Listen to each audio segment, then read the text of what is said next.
इस कार्यक्रम के पुण्यार्चक हैं स्वर्गीय श्रीमान सेठ माणिकलाल उगरचंद शाह एवं स्वर्गीय श्रीमती विमल श्री माणिकलाल शाह की पुण्य स्मृति में पुत्र पुत्रवधू पौत्र पौत्री बेटी दामाद एवं समस्त शाह परिवार। ओम नमः सिद्धेभ्य नमः श्रीवर्धमानाय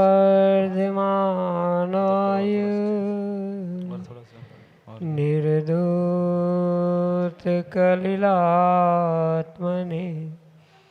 सालोकानां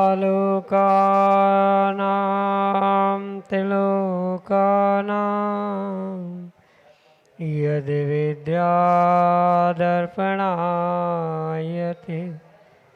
यद्विद्यादर्पणायते।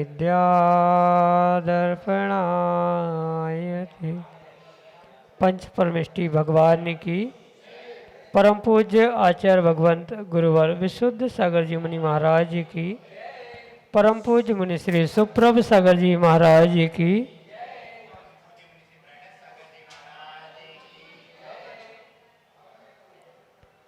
वही विकल्प जो हमें अनादिकाल से अनंत संसार में भटका रहे थे। यदि हम थोड़ा सा पुरुषार्थ करें और उन विकल्पों को समीचीनता प्रदान करें तो वही विकल्प हमारे लिए अनंत सुख का साधन भी बन सकते हैं। आवश्यकता अपने विकल्पों को समीचीनता प्रदान करने के लिए, क्योंकि विकल्प यदि समीचीन है और उस समीचीन विकल्प का सम्यक समाधान जब हमें किसी निर्ग्रंथ गुरु से प्राप्त हो जाता है तो निश्चित ही वह हमारे कल्याण का मार्ग खोल देता है। ऐसे आत्म कल्याण की प्राप्ति का वह एकमात्र कार्यकारी उपाय समीचीन विकल्पों का सम्यक समाधान, जो कि हम सभी प्रतिदिन आगम के परिप्रेक्ष्य में परम पूज्य मुनि श्री सुप्रभ सागर जी महाराज के मुखारविंद से प्राप्त कर रहे हैं। प्रारंभ करते हैं आज का सम्यक समाधान। और आज के पहले विकल्प के लिए सारंगपुर मध्य प्रदेश से अनन्य गुरुभक्त परिवार डॉक्टर मगन जैन, श्रीमती चंदा जैन परम पूज्य मुनि श्री के श्री चरणों में सपरिवार कोटि कोटि नमोस्तु निवेदित करते हुए अपना समीचीन विकल्प रख रहे हैं कि महाराज जी श्री रत्न कंडक श्रावकाचार में नवदा भक्ति से 9 प्रकार का पुण्य किया जाता है। कैसे हमारे समीचीन विकल्प का सम्यक समाधान करने की अनुकंपा करें। नमोस्तु महाराज जी, नमोस्तु। ओम नमः सिद्धम। परम पूज्य आचार्य भगवान गुरुवर विशुद्ध सागर जी महाराज की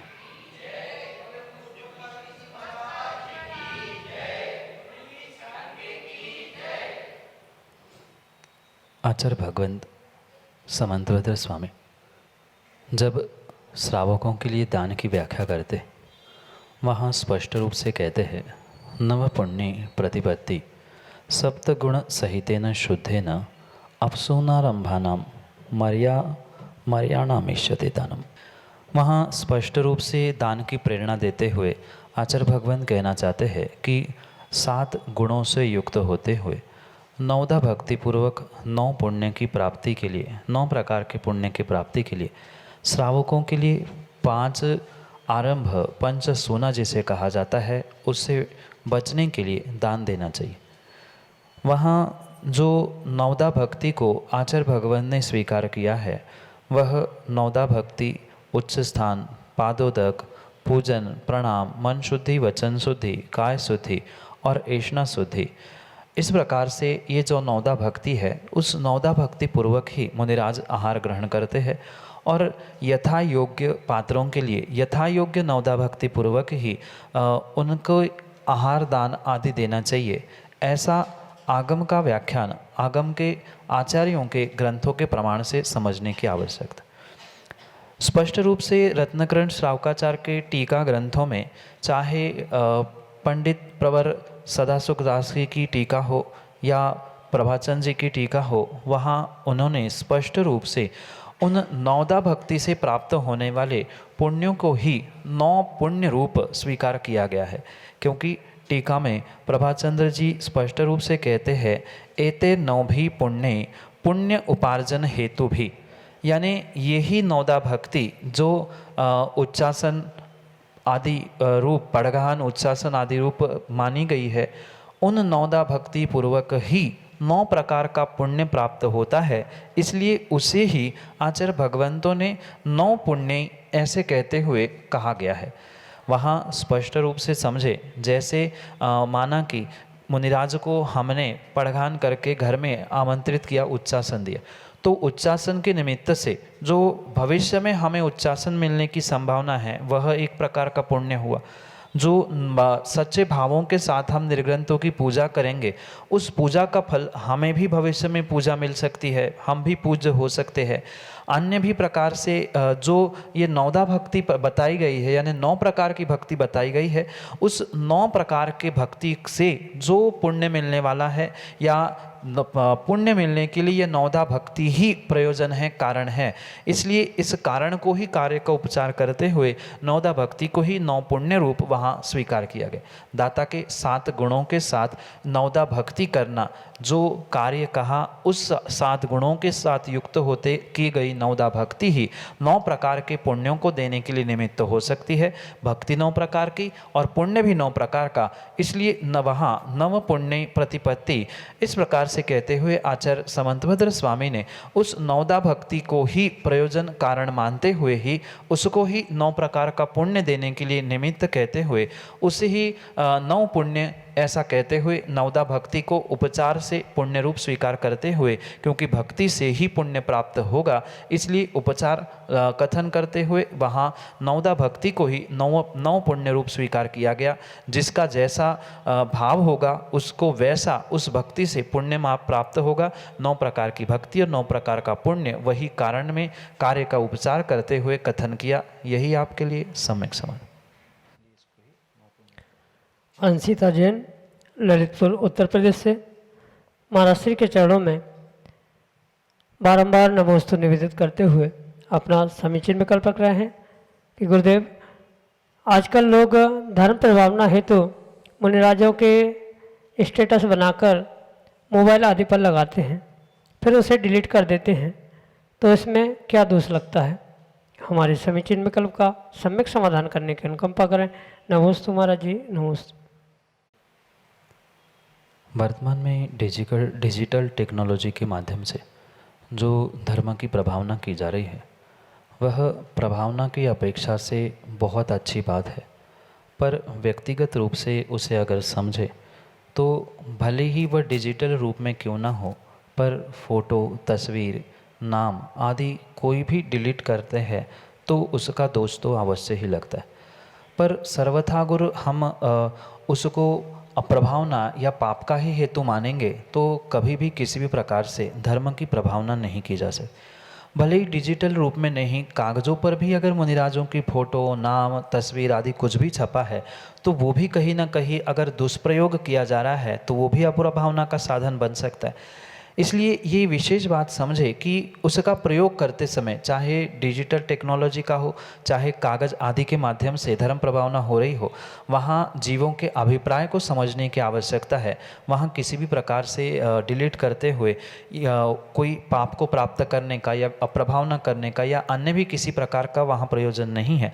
प्रयोजन मात्र धर्म प्रभावना का होने से विशेष उन्हें पुण्य का आश्रय तो होगा ही, पर साथ में कुछ अंशों में जो उसे डिलीट करते हुए या कागज़ कापी आदि में भी फोटो, नाम आदि उसकी अभिनय होने से पाप भी लगेगा, पर प्रभावना के निमित्त से जो सातिशय पुण्य वहाँ लगा था, क्योंकि अभिप्राय प्रभावना का था, तो वह पुण्य के साथ कुछ अंशों में लगा हुआ पाप वहाँ पर संक्रमित होते हुए, फल देते हुए जिसके शक्त्यांश अधिक हो गए, वहाँ पुण्य का अभिप्राय यानी प्रभावना का ही वास्तव में अभिप्राय है, तो आपके लिए पुण्य ही देने के लिए निमित्त बनेगा।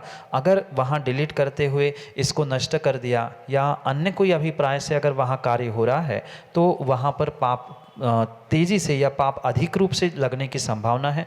पर प्रभावना एक सम्यक दर्शन का अंग है और उस प्रभावना के लिए किया जाने वाला श्रावकों का कार्य श्रेष्ठतम पुण्य को देने के लिए निमित्त है।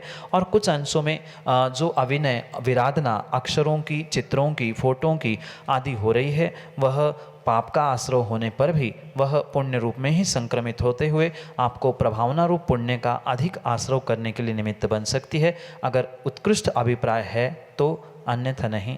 यही आपके लिए सम्यक समझ। आयुषी जैन, विदिशा, मध्य प्रदेश से महाराज जी के चरणों में बारंबार नमोस्तु निवेदित करते हुए अपना समीचीन विकल्प रख रहे हैं कि महाराज जी आज के समय में गुस्सा बहुत बड़ी समस्या है, तो इस समस्या से हम कैसे सुलझें। हमारे समीचीन विकल्प का सम्यक समाधान करते हुए हमारा मार्गदर्शन करने की अनुकंपा करें। नमोस्तु महाराज जी, नमोस्तु। क्रोध कषाय के निमित्त से जीवों को गुस्सा या चिड़चिड़ाहट रूप उनका भाव होना, उनकी क्रिया होना, ये वर्तमान में बहुत स्वाभाविक रूप से देखने में आ रहा है। इसके लिए सबसे पहले अगर हमें क्रोध से और गुस्से से बचना है तो उससे होने वाले जीवन में नुकसान को समझने की आवश्यकता है।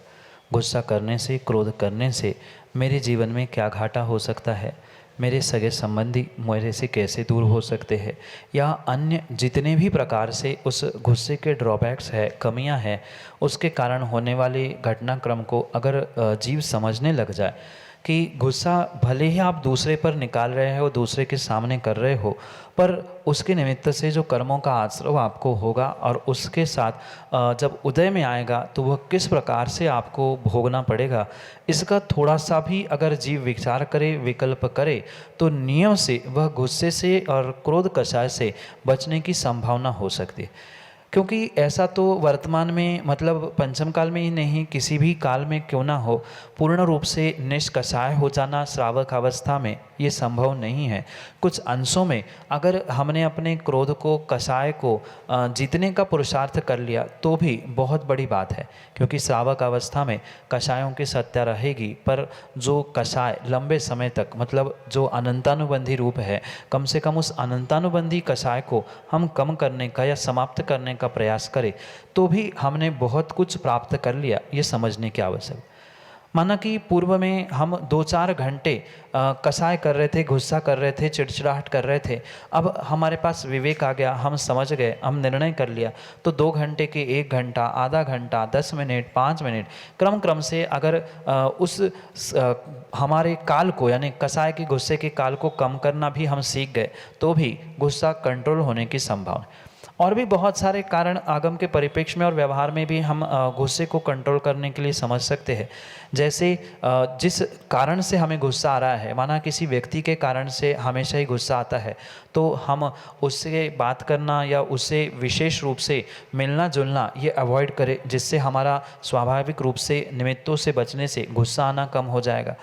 ये भी अनुभव करें किस स्थान विशेष पर बैठे बैठे हमें गुस्सा आता है। कभी कभी कोई सामने नहीं होने पर भी क्रोध कषाय भड़कती है, गुस्सा आता है।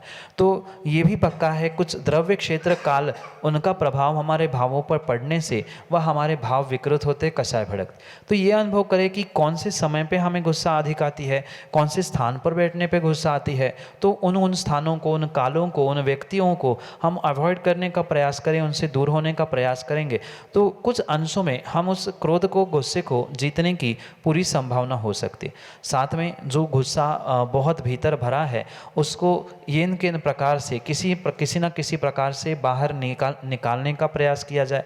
दूसरे के ऊपर जो चिड़चिड़ाहट के माध्यम से, डांट आदि के माध्यम से गुस्सा निकलती है, वही जोर से हम नमोकार मंत्र पढ़ने लग जाए, जोर जोर से भक्तांबर पढ़ने लग जाए, तो भीतर की जो ऊर्जा उस क्रोध कषाय के निमित्त से या गुस्सा आदि के निमित्त से आ रही है वह स्वयं ही भी बाहर निकल जाएगी और अपने आप ठंडे हो जाओगे, तो कषाय गुस्सा भी आपका शांत होने की संभावना है। इन अनेक कारणों से हम उसे कंट्रोल करने का प्रयास करें तो नियम से हमने अगर थोड़ा सा भी समय गुस्से का कम किया तो हम क्रम से उसे और कम करने की संभावना होने से ये श्रेष्ठतम कार्य करने का प्रयास करें। इस प्रकार से आप अपने गुस्से को कंट्रोल करने का पुरुषार्थ कर सकते हैं। यही आपके लिए सम्यक समाधान। खुशबू जैन, विदिशा मध्य प्रदेश से, अगले समीचीन विकल्प के लिए। नमोस्तु महाराज जी। महाराज जी, मेरा प्रश्न यह है कि ईश्वर ही हमारे लिए सबसे ज़्यादा उपयोगी क्यों है? आप मेरी शंका का समाधान करें। नमोस्तु महाराज जी। हमें स्वयं का कल्याण करने के लिए हमें भी भगवत स्वरूप को प्राप्त करना आवश्यक है, और ये व्यवहार में भी समझ में आता है कि जिसके जैसा हमें बनना होता है, बिल्कुल उसके जैसे ही हरकतों को, उसके जैसे ही क्रियाओं को, उसके जैसे ही कार्य को हमें जीवन में उतारना होता है। माना कि किसी बालक को, किसी युवा को किसी क्रिकेटर के जैसा बनना है तो उसके लिए वह उसकी तस्वीर को अपने घर में, अपने कमरे में लगाता है। उसके अलावा वह जब जब खेलता है तब तब वो कैसा खेलता है, कैसे गेंद फेंकता है या कैसा खेल खेलता है, उसे प्रति समय वो देखता रहता है, क्योंकि उसने उसके लिए एक आदर्श बना लिया है जो उसके जीवन के लिए आइडल है खेल खेलने के लिए। ऐसे ही हमें भी अगर अपने जीवन को अच्छा बनाना है, बेहतर बनाना है, तो हमें भी किसी न किसी को एक आइडल या आदर्श के रूप में स्वीकार करना हो। और इस संसार में सर्वश्रेष्ठ आइडियल आदर्श कोई है तो वह भगवान हुआ करता है, ईश्वर हुआ करता है। उन्होंने सब दुखों को जीतते हुए, पापों को जीतते हुए, कसायों को जीतते हुए अपनी जो एक आदर्श छवि या आदर्श स्थिति प्राप्त की है, वहाँ तक पहुँचने के लिए हमें मात्र और मात्र वही साधन बन सकते। क्योंकि ये भी लोक में प्रसिद्ध है कि हमें जिसके जैसा बनना है, हमें उसके जैसा ही कार्य करना होगा, उसको आदर्श बनाना होगा, उसने क्या कैसे किया है ये भी समझने की आवश्यकता होती। इसलिए हमारे लिए अगर अपने जीवन का कल्याण करना है, अपन को सुखों को प्राप्त करते हुए दुखों से दूर होने का पुरुषार्थ करना है, तो नियम से हमारे लिए ईश्वर ही महान उपयोगी, सहयोगी, उपकारी बन सकते हैं, अन्य कोई भी नहीं। क्योंकि संसारी जितने भी जीव होते हैं वे कहीं ना कहीं किसी न किसी प्रकार से राग द्वेष से, स्वार्थ से भरे होने से वे हमारे लिए पूर्ण रूप से उपयोगी नहीं होते। जब तक उनका अपने से उपयोग है, स्वार्थ है, तब तक कहीं ना कहीं वे स्वार्थ से भरे होकर उपयोग करते हुए, इस्तेमाल करते हुए छोड़ने की संभावना होती। पर भगवान और ईश्वर, प्रभु और गुरु ऐसे हुआ करते हैं जो किसी भी प्रकार से मात्र उपयोग के लिए नहीं अपितु कल्याण के लिए सहायभूत हो सकते। इसलिए अवश्य समझे, अगर हमें आत्मा का कल्याण करना है तो आत्मा के कल्याण के लिए, प्रभुता को प्राप्त करने के लिए, भगवत्ता को प्राप्त करने के लिए एकमात्र उपकारी साधन कोई है तो वह ईश्वर है, भगवान है। उसके अलावा कोई भी हमें वहाँ तक ले जाने के लिए निमित्त नहीं बन सकता। कथनचित भगवान का रूप गुरु भी हमारे लिए उपयोगी हो सकते हैं, पर वह भी धरती के देवता के रूप में, ईश्वर के रूप में स्वीकार किए गए हैं। इसलिए पांचों परमेष्ठी ही हमारे लिए शरणभूत है, वही हमारे लिए उपयोगी है आत्मा के कल्याण के लिए। इसलिए उनकी इतनी महानता हमारे जैन दर्शन में बताई गई है। यही आपके लिए सम्यक समय। विपुल जैन, हैदरगढ़, बिदिशा, मध्य प्रदेश से अगले समीचर में कल्प के लिए। नमोस्तु महर्षि। महर्षि, मेरा प्रश्न ये है कि 31 अगस्त से हम लोग आपके सानिध्य में होने वाले शिविर में भाग लेने वाले हैं। तो मेरा प्रश्न यह है कि कमेटी के द्वारा जो आवास, भोजन किट आदि की हमारे लिए व्यवस्था बनाई जा रही है, उससे हमें निर्माल का दोष लगेगा क्या? कृपया मेरी शंका का समाधान करें। नमोस्तु महर्षि।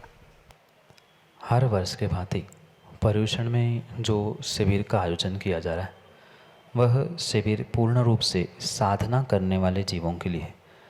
और कमेटी के द्वारा, समाज के द्वारा जो भी सहयोग आपकी साधना में किया जा रहा है, वह मात्र और मात्र आपके साधना के लिए किया जा रहा है। अगर सर्वथा सहयोग करने वालों को और उसका उपयोग करने वालों को निर्माल्य का दोष लगता है तो कोई त्यागी व्रती कभी साधना ही नहीं कर सकता। इतना ही नहीं, महाव्रती के निमित्त से भी जो श्रावक व्यवस्था बनाता है, वह व्यवस्थाओं को भी फिर साधु को निर्माल्य का दोष लगने की संभावना हो जाएगी। इसलिए पूर्ण रूप से ये समझे कि वर्तमान में बहुत सारे ऐसे जीव इन बकवासों से और विपरीत कार्यों से भ्रमित करने की पूरी कोशिश अवश्य करेंगे, पर ये ध्यान रखें, आपका औचित्य शिविर में आके साधना करने का है और आपने तन मन से साधना की है, तो जो सहयोग कर रहे हैं उनका सहयोग सहयोग के रूप में रहेगा, निर्माल्य के रूप में नहीं रहेगा। हाँ, क्वचित कदाचित वहाँ आके आपने साधना की जगह अन्य कार्य करने का प्रयास किया। माना कि कुछ जीवों ने फॉर्म भरा, किट ले लिया और घर जाके बैठ गए, वो तो हमने समाज से प्राप्त कर लिया। उन्होंने साधना अगर नहीं की तो उनको निर्माल्य का दोष लगेगा। पर आप साधना में सहभागी हो रहे हैं, वहाँ शिविर में धर्म ध्यान कर रहे हैं, प्रवचन सुन रहे हैं, उपवास एकासन कर रहे हैं, मुनिराजों के सेवा वैयावृत्ति कर रहे हैं, अपने जीवन की साधना को समझने का प्रयास कर रहे हैं, तो किसी भी प्रकार से आपको निर्माल्य का दोष लगेगा ही नहीं। ये आगम के परिप्रेक्ष्य में समझने की आवश्यकता है। जीवों को वास्तव में निर्माल्य का दोष क्या है या निर्माल्य क्या है इसका बोध ना होने के कारण से बहुत सारे जीव सभी को कहीं ना कहीं पूर्ण रूप से भ्रमित करने का प्रयास करते हैं। पर विशेष रूप से मैं कहना चाहता हूँ, आप लोग किसी भी प्रकार से इन बातों से भ्रमित ना हो। अगर साधना करने के लिए कुछ धर्म की बातों को समझने के लिए आप वहाँ पहुँच रहे हैं और उसके लिए किसी व्यक्ति विशेष ने, चाहे कमेटी ने मिलकर भी कोई सहयोग किया है, चाहे आवास का हो, चाहे भोजन का हो, चाहे किट का हो, चाहे वस्त्रों का हो, वह किसी भी प्रकार से आपके लिए निर्माल्य का दोष लगने वाला नहीं है। और लगभग जहाँ जहाँ शिविर का आयोजन हो रहा है और आज तक होता आया है, हमारे सानिध्य में प्रयास यही रहता है कि पूरे शिविर के कहीं ना कहीं अलग रूप से सबके अलग अलग पुण्यार्जक होते हैं। जैसे यहाँ भी भोजन के बहुत सारे पुण्यार्जक, द्रव्य के पुण्यार्जक, अनेक सामग्री के व्यक्तिगत रूप से जब पुण्यार्जक स्वयं अपने खुशी आपको सहयोग प्रदान कर रहे हैं, तो वह सहयोग देना, मदद करना किसी भी प्रकार से निर्माल्य के कोटि में नहीं आता। इसलिए आप निर्विकल्प होते हुए साधना करें और भी लोगों को प्रेरित करने का प्रयास करें कि ये किसी प्रकार से निर्माल्य का दोष नहीं है। अगर आप झूठी फॉर्म भरकर किट घर ले जाना, साधना ना करते हुए मात्र 2 टाइम के भोजन करने के लिए पहुंचना, बाकी घर में बैठ जाना, अगर ऐसा कार्य कर रहे हैं तो निर्माल्य का दोष लगेगा। पर अच्छे भावों के साथ आप वहाँ साधनारत रहोगे, भले ही आप उपास नहीं कर पाओ, एकासन नहीं कर पाओ, क्योंकि मात्र उतनी ही साधना नहीं, 10 दिन घर छोड़कर, घर का त्याग करते हुए वहाँ धर्म ध्यान करने का पुरुषार्थ करना, ये भी बहुत बड़ी साधना है। साधना करने वाले को किसी भी प्रकार से निर्माल्य का दोष नहीं लगेगा। यही आपके लिए सम्यक समाधान। ऋषभ बोहरा, सातारा, महाराष्ट्र से अगले समीचीन विकल्प के लिए। नमोस्तु महाराज श्री।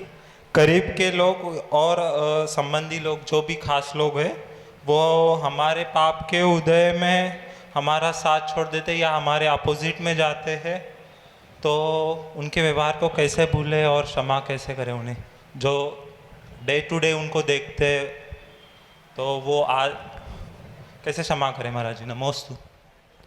भाई, ये तो संसार का नियम है कि संसार में जितने भी जीव हैं, कहीं ना कहीं वे अपने स्वार्थ के वशीभूत ही संबंधी बनते हैं, करीब पहुँचते। जब तक उनका स्वार्थ होता है तब तक वे आपकी सेवा, आपकी मदद, आपका सहयोग करते। जैसे ही उनका स्वार्थ सज जाता है, वह संसारी जीव जिसे आप संबंधी कह रहे हो, बहुत करीबी जीव कह रहे हो, कहीं ना कहीं उनका स्वार्थ निकल जाने पर वह आपको भूल ही जाते। और ये तो आज की नहीं, चौथे काल की भी और पूर्व कालों की भी व्यवस्था है। जब व्यक्ति के दिन बदलते हैं, पाप का उदय आता है, तो अपने घर परिवार के भी करीबी नहीं, खास नहीं, जो माता पिता है, भाई बहन है, बेटा आदि है, मित्र आदि है, वे भी आपके लिए कभी भी सहयोग करते हुए नहीं मिलते। क्योंकि पुण्य का उदय और पाप का उदय ये जीव के साथ हमेशा ही चलता रहता है। पुण्य के उदय में जो आप नहीं भी चाहते हो तो भी बहुत सारे व्यक्ति आपके साथ संबंध बनाने का प्रयास करते हैं, बहुत दूर दूर से कहीं ना कहीं से रिश्ते निकालते हुए आपसे जुड़ना चाहते हैं, क्योंकि उस समय पुण्य का उदय चलता है। और जैसे ही पाप का उदय आता है, दुख के दिन आते हैं, व्यक्ति यही सोचता है कहीं यह पैसे ना मांग ले, कहीं इन्हें हमसे सहयोग मांग ले।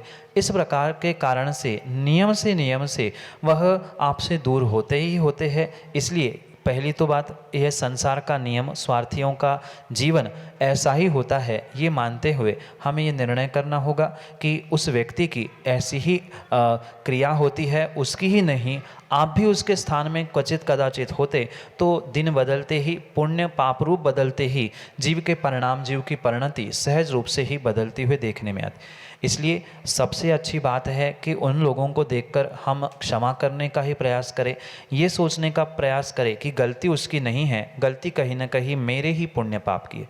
अगर मेरे पाप का उदय नहीं होता तो यही व्यक्ति कुछ दिन पहले मुझे मदद कर रहा था, मेरे साथ में घूम रहा था, आज पाप का उदय आया है, इसलिए उसने मेरी दोस्ती, मेरा संबंध तोड़ दिया है। कोई बात नहीं है, पुनः जब पुण्य का उदय आएगा, पुनः वही जीव सहयोग करने के लिए आपके लिए पहुँचेगा। इसलिए भले ही कितने ही दुख के दिनों में, परेशानी के दिनों में, विपरीत दिनों में, उन पाप के दिनों में कोई व्यक्ति, कोई संबंधी आपसे दूर भी क्यों ना हो जाए, पर पूर्ण रूप से आप संबंध ना तोड़े।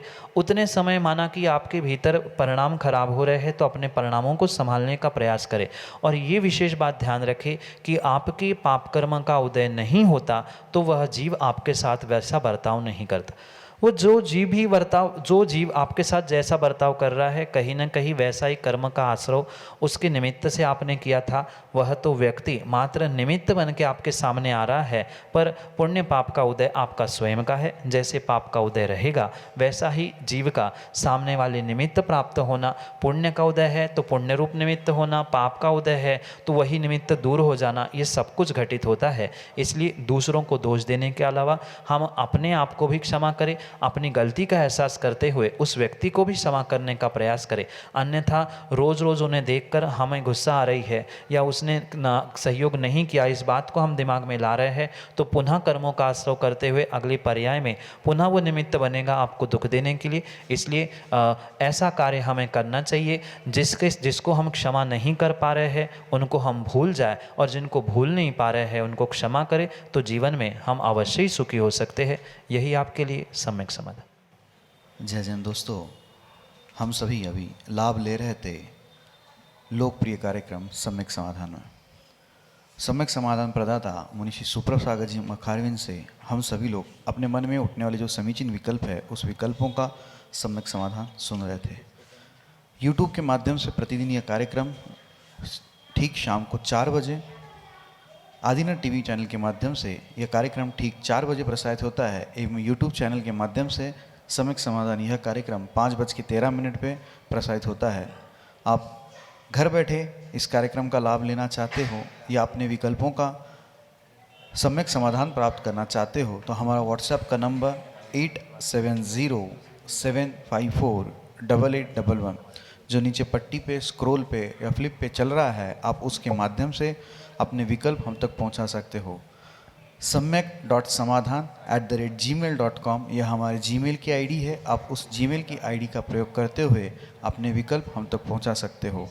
व्हाट्सएप के द्वारा अपने लिखने में अगर दिक्कत हो रही है तो आप फ़ोटो खींच के अपने विकल्प का, अपने शहर का नाम एवं अपना नाम हम तक पहुंचा सकते हो। प्रतिदिन मुनिषी के प्रवचन शाम को 7:40 पे टीवी चैनल के माध्यम से प्रसारित होते हैं एवं आदिनाथ टीवी चैनल पे दोपहर को 2:20 पे मुनिषी के प्रवचन का प्रसारण होता है।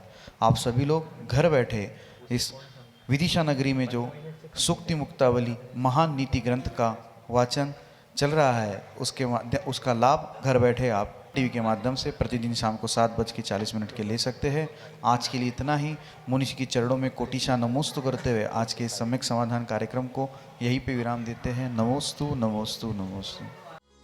इस कार्यक्रम के पुण्यार्जक थे स्वर्गीय श्रीमान सेठ माणिकलाल उगरचंद शाह एवं स्वर्गीय श्रीमती विमल श्री माणिकलाल शाह की पुण्य स्मृति में पुत्र पुत्रवधू, पौत्र पौत्री, बेटी दामाद एवं समस्त शाह परिवार।